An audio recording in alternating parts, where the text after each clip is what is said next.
130 kilometre வேகத்தில் மிக தீவிரமான புயல் பொறுத்தவரை உருவாகிறதுக்கான வாய்ப்புகள் இருக்கு. ஏன்னா இது ஒரு சாதாரணமான ஒரு புயலாக நம்ம எடுத்துக்கொள்ள முடியாது. பொதுவாக ஒரு புயல் அப்படின்னாலே ஒரு 90 கிலோமீட்டருக்கு மேல காற்று வீசினாலே அது ஒரு புயல் தான்.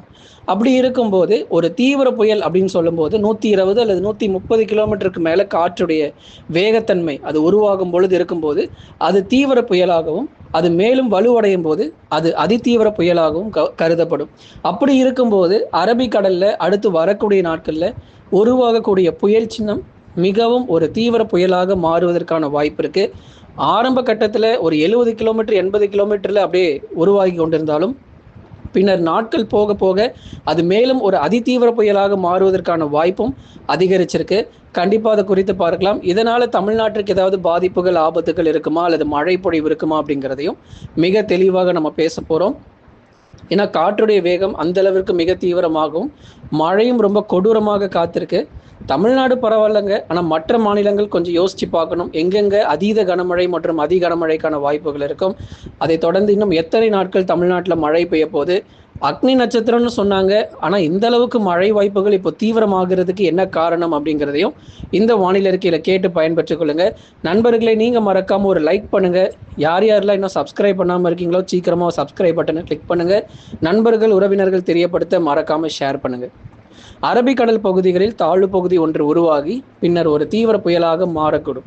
ஆகவே இதுதான் நம்ம சொல்லியிருந்தோம். அந்த காற்றுடைய வேகத்தன்மை 120 முதல் 140 கிலோமீட்டர் வேகம் வரைக்கும் அது அரபிக்கடல் பகுதிகளில் இருக்கும் வரை அதனுடைய தீவிரத்தன்மை இருக்கதான் செய்யும். ஆனால் இது அப்படியே நேராக கன்னியாகுமரி வந்து தூத்துக்குடி திருநெல்வேலி ராமநாதபுரம் வழியாக வங்கக்கடலில் வருமானு சில பேர் கேட்டிருந்தாங்க. அதற்கு வாய்ப்பே கிடையாது. ஏன்னா கன்னியாகுமரியில் ஒக்கி புயல் போல இதனுடைய தாக்கம் இருக்குமா, கன்னியாகுமரியாவது பாதிக்கப்படுமா அப்படின்னு கேட்டிருந்தீங்க. கண்டிப்பா கன்னியாகுமரி பாதிக்கப்படாது, மழை மட்டும் இருக்கும். ஆனால் காற்றுனால நமக்கு எந்த பாதிப்பும் கிடையாதுங்க. அதனால வரக்கூடிய மே இறுதியில தென்மேற்கு பருவமழை அப்படிங்கிறது தொடங்க போகுது. ஏற்கனவே அந்தமான் பகுதிகளில் தொடங்கியாச்சுங்கிறதே சொல்லியிருந்தோம். இந்த மே 27ஆம் தேதி தொடங்கக்கூடிய தென்மேற்கு பருவமழை பொறுத்தவரை முதற்கட்டமாக கேரளா, கர்நாடகா, மகாராஷ்டிரா மற்றும் குஜராத் மாநிலங்களில் மிக தீவிரமான மழை பொழிவை ஏற்படுத்துங்க. ஏன்னா இந்த 4 மாநிலங்களுமே ரொம்ப ரொம்ப தீவிரமான மழை பொழிவை முதற்கட்டமாக சந்திக்கும். அதில் கடலோர மற்றும் கடல் ஒட்டிய பகுதிகள், உதாரணமாக இப்போ தமிழ்நாட்டில் சொல்கிறோம் இல்லையா, சென்னை, திருவள்ளூர், காஞ்சிபுரம், செங்கல்பட்டு, கடலூர், விழுப்புரம்னு சொல்கிறது போல கேரள மாநிலங்களில் கொச்சி, எர்ணாகுளம் இது போன்ற கடலோர மற்றும் கடல் ஒட்டிய பகுதிகள், திருவனந்தபுரம் போன்ற இடங்கள்லாம் ரொம்ப ரொம்ப ஒரு அதி கனமழையானது கண்டிப்பாக பதிவாகிரும். குறுகிய நேரத்தில் 30 முதல் 40 சென்டிமீட்டர் மழை வரைக்கும் அந்த கடலோர பகுதிகளில் பதிவாகிறதுக்கான வாய்ப்பு இருக்குது. ஏன்னா கர்நாடகா மாநிலத்தில் இருக்கக்கூடிய கடலோரம் மற்றும் கடல் ஒட்டிய பகுதிகளில் ரொம்பவே தீவிரமான மழை பொழிவு அப்படிங்கிறது எதிர்பார்க்க முடியும். ஏன்னா நமக்கு கனமழை ரொம்ப கொடூரமாக இருக்கிறது பல பகுதிகளில், கேரளா மற்றும் கர்நாடகா மாநிலங்கள். ஆகவே நமக்கு ஆரம்பமே ஒரு அதி கனமழையோட தொடங்குது அப்படிங்கிறதுனால நிச்சயமாக அந்த காவிரி நீர்பிடிப்பு போன்ற பகுதிகளில் அதிக அளவு நமக்கு மழை வந்து பதிவாகும். வேகமாக கர்நாடகாவில் இருக்கக்கூடிய கபினி அணை மற்றும் கிருஷ்ணசாகர் அந்த 3 நாட்கள்ல மட்டுமே கிடுகிடுவென உயர்ந்து கிட்டத்தட்ட அணை நிரம்புவதற்கான வாய்ப்புகள் கூட நம்ம தொடர்ந்து எதிர்பார்க்கலாம். அந்த அளவுக்கு ரொம்ப கொடூரமான மற்றும் உச்சகட்ட மழை பொழிவுகள் கர்நாடக மாநிலத்தினுடைய கடலோர பகுதிகளில் பதிவாகும். காவேரியில் வரக்கூடிய அந்த நீர்வரத்து அப்படிங்கிறது கர்நாடக மாநிலங்களில் அதிகரிக்க ஆரம்பிச்சிடும். அங்க இருக்கக்கூடிய அணைகள் எல்லாமே ஒரு 5 முதல் 7 நாட்களுக்குள்ள நிரம்புவதற்கான வாய்ப்பு கிட்டத்தட்ட இந்த ஜூன் 3ஆம் தேதிக்குள்ள பல பகுதிகள், கேரளாவாகட்டும், கர்நாடகாவாகட்டும், அதே போல மகாராஷ்டிராவாகட்டும், கிட்டத்தட்ட இந்த 3 மாநிலங்களிலும் ரொம்ப தீவிரமான மழை பதிவாகி பல இடத்துல இருக்கக்கூடிய ஏரிகள், குளங்கள் தொடர்ந்து நிரம்பிடும். சரி, இதனால தமிழ்நாட்டிற்கு எங்கெங்க பாதிப்புகள் இருக்கு அப்படின்னாலுமே கூட தொடர்ந்து இப்போ மேற்கு தொடர்ச்சி மலையொட்டிய மாவட்டங்களை பத்தி நம்ம பார்க்கலாம்.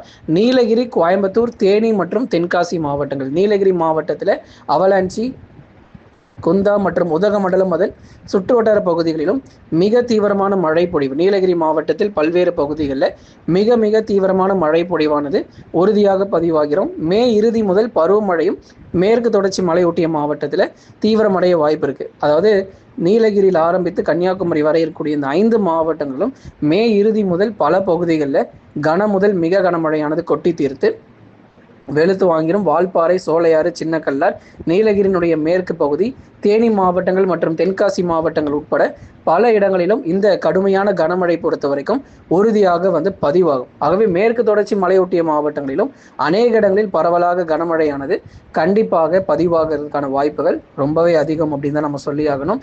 ஏன்னா இந்த பகுதி முழுவதுமாகவே, ஏன்னா கேரளாவை ஒட்டி இருக்கிறதுனால அதிக மழை பொழிவானது மே இறுதி மற்றும் ஜூன் முதல் வாரத்தில் ரொம்ப தீவிரமாக இருக்கும். ஆகவே இங்க இருக்கக்கூடிய மக்கள் தொடர்ந்து எச்சரிக்கையாக இருங்க. நேற்றைக்கு வட தமிழக உள் மாவட்டங்களில் கனமழையானது வெளுத்து வாங்கியிருக்கிறது.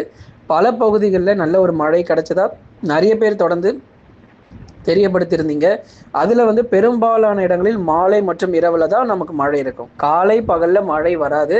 நிறைய பேர் பகல் நேரங்களில் வர வெயிலை பார்த்துட்டு ஆமாப்பா இவங்க சும்மா மழைன்னு தான் சொல்லுவாங்க, ஆனால் ஒன்றும் பெருசாக மழை வராது அப்படின்னு நிறைய பேர் ஒரு தப்பாக கணக்கு போட்டுறாதீங்க. எல்லா மாவட்டத்திலும் நமக்கு மழை இருக்குது. மாலை, இரவு மற்றும் நள்ளிரவு நேரங்கள், இந்த 3 நேரத்தில் தான் கனமழையினுடைய தீவிரம் அதிகரிக்குமே தவிர காலை மற்றும் பகல் நேரங்களில் மழை வாய்ப்பு உறுதியாக அதிகரிக்காது. ஆகவே வட தமிழக உள் மாவட்டங்கள் பொறுத்தவரை வேலூர், திருப்பத்தூர், ராணிப்பேட்டை, திருவண்ணாமலை, சேலம், நாமக்கல், கரூர், திருப்பூர், ஈரோடு, கிருஷ்ணகிரி, தருமபுரின்னு பல பகுதிகளில் தினந்தோறும் மழை பொழிவுகள் தொடர்ந்து தீவிரமடையும். அதில் எந்த மாற்ற கருத்தும் இல்லை. எல்லா இடங்களுக்குமே நமக்கு மழை வாய்ப்புகள் அப்படிங்கிறது அதிகமாக காத்திருக்கிறது. வட தமிழக கடலோர மாவட்டங்கள் மற்றும் டெல்டா மாவட்டங்களிலும் அநேக இடங்களில் பரவலாக கனமழையும் எதிர்பார்க்கலாம். ஆகவே வட தமிழக கடலோர மாவட்டத்தில் இருக்கக்கூடிய சென்னை, திருவள்ளூர், காஞ்சிபுரம், செங்கல்பட்டு, விழுப்புரம், கடலூர், புதுச்சேரி மற்றும் காரைக்காலிலும் கள்ளக்குறிச்சி உள்ளிட்ட மாவட்டங்களிலும் பல பகுதிகளில் விட்டு விட்டு மிதமான மழை இருக்கும். இன்னும் சில இடத்துல மழை கூட சரியா பெய்யாம இருக்கு. கண்டிப்பா அந்த பகுதிகளில் மழை எங்கெல்லாம் இன்னும் சரி வர பெய்யலையோ அந்த பகுதிகளிலும் கனமழை பொறுத்த வரைக்கும் ரொம்ப ரொம்ப தீவிரமாக பதிவாக ஆரம்பிக்கும். அதனால வட தமிழக கடலோர மாவட்டத்தில் இருக்கக்கூடிய அநேக இடங்களில் இந்த மழை வாய்ப்புகளையும் தொடர்ந்து எதிர்பாருங்க. மிதமான மழை மற்றும் கனமழையாக விட்டு விட்டு வட தமிழக கடலோர மாவட்டங்கள் மற்றும் டெல்டா மாவட்டங்களில் உறுதியாக நமக்கு பதிவாகும். தஞ்சாவூர், திருவாரூர், நாகப்பட்டினம், அரியலூர், பெரம்பலூர், திருச்சி, புதுக்கோட்டையில மழை வராம கிடையாது. இதுவரைக்கும் பகுதி பகுதியாக பதிவாகிட்டு இருந்தது. ஆனா இனி வரும் நாட்கள்ல அந்த பகுதியான மழையெல்லாம் விட்டு மாவட்டம் முழுவதுமாகவே சிறப்பான மழை இருக்கும். வெப்பம் தனிய வாய்ப்பு. தமிழ்நாட்டில் இனி அடுத்து வரும் நாட்களில் வெப்பம் சற்று படிப்படியாக தணிந்து ஒரு குளிர்ச்சியான ஒரு சூழ்நிலை பொறுத்த வரைக்கும் இந்த மே மாதத்துல பார்க்க முடியும். கடந்த சில நாட்களாக அதிலும் குறிப்பாக கடலோர மாவட்டங்களில் வெயில் அதிகமாக வாட்டி வரும் நிலையில் இனி வரும் நாட்களிலும் மாலை, இரவு, நள்ளிரவு நேரங்களில் பெய்யக்கூடிய அந்த மழை காரணமாக ஒரு குளிர்ச்சியான ஒரு சூழ்நிலை நிலவ வாய்ப்பு. தென் மாவட்ட பகுதிகள் மதுரை முதல் குமரி வரை இருக்கக்கூடிய அனைத்து பகுதிகளிலும் விட்டு விட்டு நமக்கு மழை இருக்கும். சில நேரங்களில் வானமேகமூட்டம், சில நேரங்களில் மிதமானதிலிருந்து கனமழையாக இருக்கும். மதுரை, திண்டுக்கல், விருதுநகர், சிவகங்கை, ராமநாதபுரம், தூத்துக்குடி மற்றும் திருநெல்வேலி மாவட்டத்தில் மழை பகுதியாக ஆங்காங்கே ஒதுக்கிதாங்க நமக்கு பதிவாகும். எல்லா பகுதிகளுமே நமக்கு, அதாவது எல்லா மாவட்டங்களும் ஒரே நாளில் மழை வருமானா அதற்கு வாய்ப்பு இருக்காது. ஆனால் கண்டிப்பாக ஒரு 70% வரைக்கும் தினந்தோறும் மழை பொழிவு இனி வரும் நாட்கள் எதிர்பார்க்க முடியும். அந்த அளவிற்கு தென்மேற்கு பருவமழையும் தீவிரமடைகிறது. மறக்காமல் லைக் பண்ணுங்க, சப்ஸ்கிரைப் பண்ணி தொடர்ந்து சப்போர்ட் பண்ணுங்க.